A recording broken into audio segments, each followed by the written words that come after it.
Bismillahirrahmanirrahim. Assalamualaikum warahmatullahi wabarakatuh.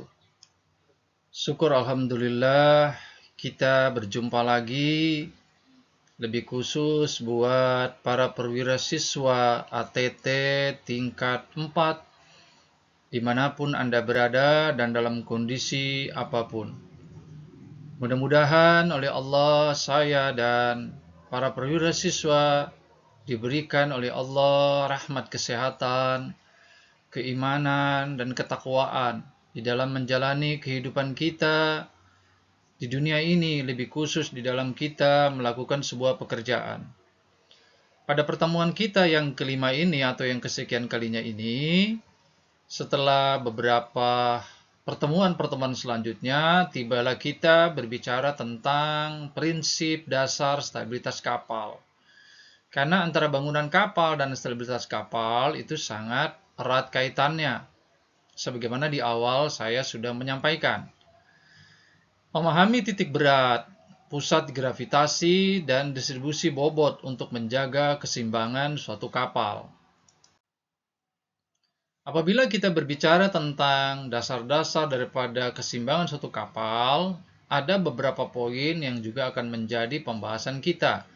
Yang pertama adalah aksi reaksi terhadap gelombang laut.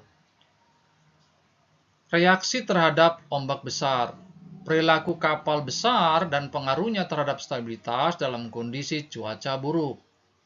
Hal ini tentu sangat berpengaruh terhadap kestabilan suatu kapal. Apabila ketika kita berlayar, ketika kita melakukan suatu perjalanan, mengalami sebuah ombak yang besar, arus yang kencang, dan gelombang yang tinggi, tentu juga akan mempengaruhi keseimbangan atau kestabilan kapal itu sendiri. Karena olengan, goyangan pada suatu kapal itu merupakan suatu hal yang wajar apabila masih dalam tahap-tahap yang mungkin bisa kita kendalikan.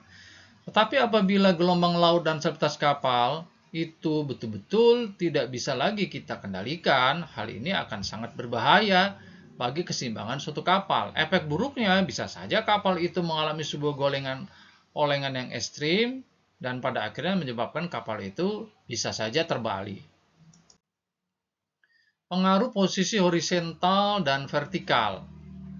Pengaruh posisi horizontal dan vertikal pada sebuah kestabilitan kapal, beberapa hal menjadi titik beratnya. Yang pertama adalah horizontal vs vertikal. Bagaimana perubahan posisi kapal secara horizontal dan vertikal mempengaruhi stabilitas keseluruhan. Nah, goyangan-goyangan akibat olengan-olengan yang ada bisa saja olengan itu bersifat horizontal dan bersifat vertikal. Hal ini tentu perlu menjadi pusat perhatian. Pusat berat di dalam air. Penjelasan detail tentang pusat berat dan aspek teknisnya dalam konteks stabilitas kapal di perairan. Maksudnya seperti apa? Kita tidak terlepas daripada pusat berat di dalam air, karena hal ini juga berpengaruh daripada gravitasi suatu kondisi ketika kita melakukan suatu pelayaran. Nah, maka hal ini juga akan menjadi hal yang harus betul-betul kita perhitungkan dengan baik, lebih khusus sebagai mualim 1.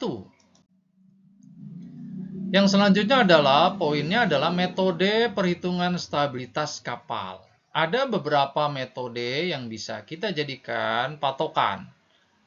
Yang pertama adalah metode Simpson Rules. Metode Simpson Rules adalah pendekatan matematis untuk menghitung stabilitas dengan tingkat akurasi yang tinggi. Yang kedua, perangkat lunak simulasi. Pemanfaatan teknologi modern untuk mensimulasikan perubahan stabilitas dalam berbagai skenario pelayaran. Yang ketiga, penggunaan tabel stabilitas. Metode tradisional untuk menentukan stabilitas kapal berdasarkan data fisik dan perhitungan manual. Nah, ketiga hal ini adalah merupakan sebuah hal penting di dalam kalkulasi dan perhitungan stabilitas kapal yang harus dipahami, lebih khusus untuk orang dek dan lebih khusus lagi untuk mualim 1 yang bertanggung jawab terhadap kondisi kestabilan suatu kapal. Efeknya bagi kita sebagai seorang departemen mesin tentu akan merasa tidak nyaman dalam melakukan aktivitas apabila stabilitas kapal tidak baik. Artinya keseimbangannya tidak baik. Karena walaupun kita sebagai orang mesin tidak begitu spesifik di dalam metode perhitungan stabilitas, tapi minimal kita juga mengetahui dan merasakan kalau perhitungan stabilitas itu baik, maka yang kita rasakan juga ada kenyamanan dalam bekerja, kapal tidak terlalu miring, walaupun misalnya ada goyangan-goyangan disebabkan oleh pengaruh dari luar. Tapi apabila perhitungan stabilitas, menggunakan tabel dan sebagainya itu tidak maksimal, maka yang kita rasakan sebagai orang mesin, kapal melakukan sebuah olengan yang membuat kita tidak nyaman akibat miring yang misalnya terlalu besar. Stabilitas kestabilitan di bawah beban berat. Hal ini juga berpengaruh terhadap bagaimana pengaturan dan penanganan suatu muatan. Yang pertama adalah pengaruh penumpang dan kargo atau muatan.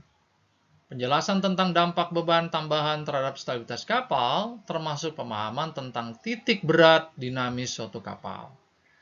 Yang kedua, bahaya overloading.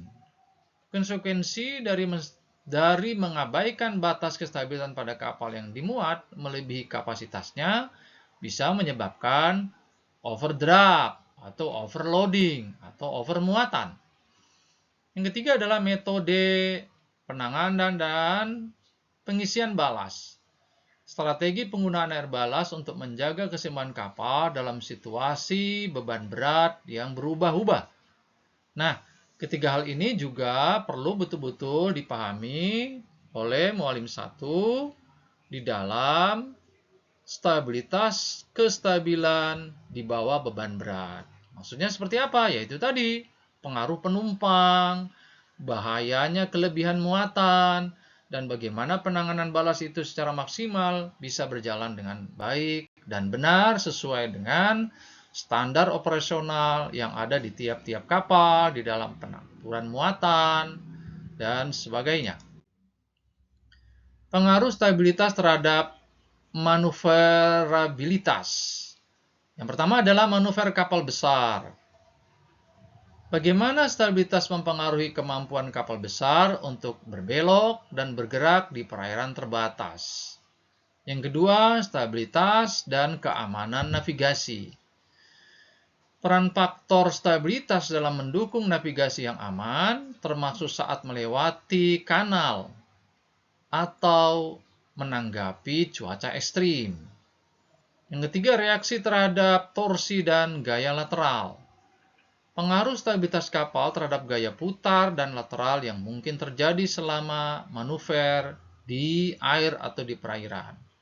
Ketiga hal ini juga sangat berpengaruh. Karena kapal besar, kapal sedang, dan kapal kecil itu memiliki gaya olah gerak atau manuver yang berbeda-beda. Semakin besar suatu kapal, maka semakin sulit dia melakukan sebuah gerakan. Semakin kecil suatu kapal, maka semakin gesitlah dia dalam melakukan suatu pergerakan kapal. Keamanan navigasi juga berperan penting ketika kita masuk alur pelayaran sempit, alur pelayaran ramai, cuaca yang ekstrim, perlu penanganan navigasi yang baik demi untuk menjaga manuver yang berhubungan dengan stabilitas kapal itu sendiri.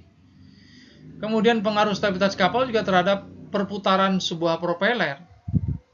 Karena kalau cuaca buruk tentu berpengaruh juga terhadap putaran. Bisa jadi kecepatan kapal akan lebih lambat apabila adanya kondisi cuaca yang ekstrim. Peran sistem stabilitas otomatis. Seiring berjalannya teknologi sekarang ini, sistem stabilitas dinamis adalah penerapan sistem otomatis untuk memantau dan merespon perubahan kondisi yang mempengaruhi stabilitas kapal. Akhir-akhir ini, kapal-kapal pesiar sudah dilengkapi dengan teknologi kalkulasi perhitungan stabilitas dinamis yang otomatis. Yang selanjutnya adalah strategi kompensasi otonom. Penggunaan teknologi otonom untuk menyeimbangkan beban secara otomatis dan memperbaiki stabilitas yang terganggu. Pemantauan real time. Peran sensor dan pemantauan secara real time dalam mendukung pencegahan potensi risiko stabilitas. Teknologi sangat berperan di dalam penanganan dan pemahaman tentang bagaimana stabilitas itu bisa dilakukan dengan cara otomatis. Faktor lingkungan dan pengaruh terhadap stabilitas. Yang pertama, pengaruh cuaca ekstrim. Penjelasan tentang bagaimana badai, gelombang tinggi, dan angin kencang mempengaruhi stabilitas kapal. Pengaruh arus laut. Dampak dari arus laut terhadap kemampuan kapal untuk menjaga keseimbangan pada berbagai rute pelayaran. Pengaruh gempa bawah laut. Analisis terhadap kondisi gempa bawah laut dan potensi bahaya yang terhadap bisa mempengaruhi stabilitas kapal itu sendiri. Studi kasus kecelakaan kapal terkait stabilitas. 12 konsep stabilitas mendasar. Peran pemahaman konsep dasar stabilitas dalam mencegah kecelakaan kapal yang berhubungan dengan keseimbangan. Kategori 8 kategori kecelakaan, analisis berbagai kategori kecelakaan kapal yang disebabkan oleh ketidakstabilitas. 93% besar kecelakaan terhindari, persentase kecelakaan kapal yang dapat dihindari dengan pengaruh stabilitas, bagaimana memahami stabilitas itu dengan baik. Ruang lingkup dan tantangan dalam studi kasus stabilitas. Pertama, bidang penelitian lanjutan, eksplorasi tentang topik-topik terkait seperti stabilitas offshore dan kapal bertenaga angin.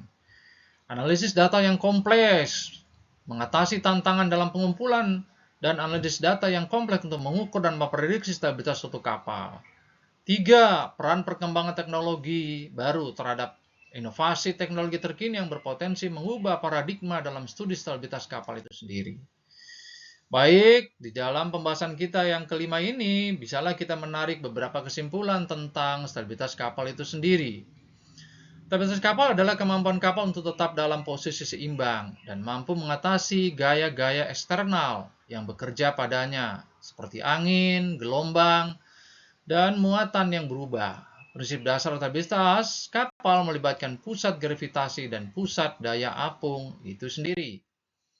Dalam desain kapal, stabilitas menjadi faktor penting yang dipertimbangkan untuk memastikan kapal aman dan bekerja baik di perairan. Prinsip dasar stabilitas kapal digunakan untuk mengoptimalkan distribusi bobot, menentukan posisi muatan, dan merancang struktur kapal agar memenuhi persyaratan stabilitas yang diperlukan.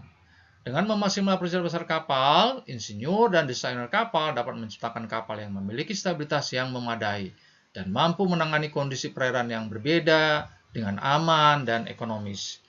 Demikianlah pertemuan kita yang kelima ini. Salam sehat selalu, mudah-mudahan membawa manfaat. Terima kasih. Wassalamualaikum warahmatullahi wabarakatuh.